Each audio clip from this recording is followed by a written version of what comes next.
U.S.-South Korea nuclear sub deal. Let's get into it. First, why it's important? Why do we care? So, this is a pretty big deal. I found out about this just this morning. Peter Zion did a video above. That's, again, how I found out. But I can't believe this hasn't been in the news because this is such a big deal for the Indo-Pacific. U.S. and South Korea signed a deal to build nuclear-powered subs. And obviously, this is really important because only 6 countries in the world have these. The United States, Russia, China, France, UK, and India. Now, in about 5 to 10 to maybe even 15 years, you could also add Australia to that list of who has access to nuclear-powered subs. This is the second deal of this kind of similar type. There are big differences here, but we did a deal with Australia and the UK. It's called AUKUS to share that nuclear sub technology with them. There will eventually be 7 when Australia comes online, and I guess 8 too now when South Korea comes online. The reason why, at least geographically, is pretty obvious. I want to keep China contained to that first island chain, so obviously you see Japan up here and then coming all the way down, Australia down here. So both Australia and South Korea obviously have subs right now, but they're both diesel powered, so they're incredibly loud when you're trying to be, stealthy moving through the Indo-Pacific. And their range is not far really at all.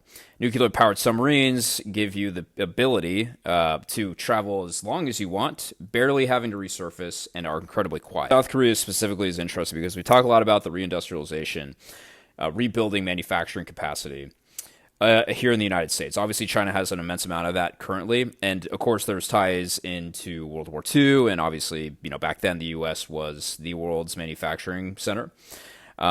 We've since lost that title, but South Korea sits directly behind China, specifically for the shipyards and its ability to produce ships by year. Now, obviously, it's falling pretty far behind after China, but among democracies in the Indo-Pacific and just in general, anywhere in the world, South Korea is it. Part of this deal, the nuclear-powered subs are going to be built here in the U.S., so I'm sure there's a bit of sharing going on here, us with the technology a bit, and then, of course, the South Koreans with the United States sharing their shipbuilding capability. This video is specifically not our focus, but I think a good point was made here. Definitely recommend watching this one, is the interesting bilateral relationship that South Korea and Japan have. Obviously, there's a lot of historical tension there.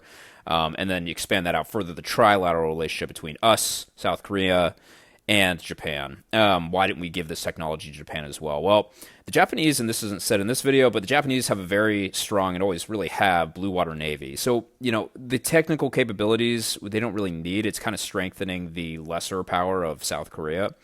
I'm sure there's more nuance there as well, but just off the bat, historically and currently, the Japanese have had and currently have a very, very strong navy as it is. Subscribe for more.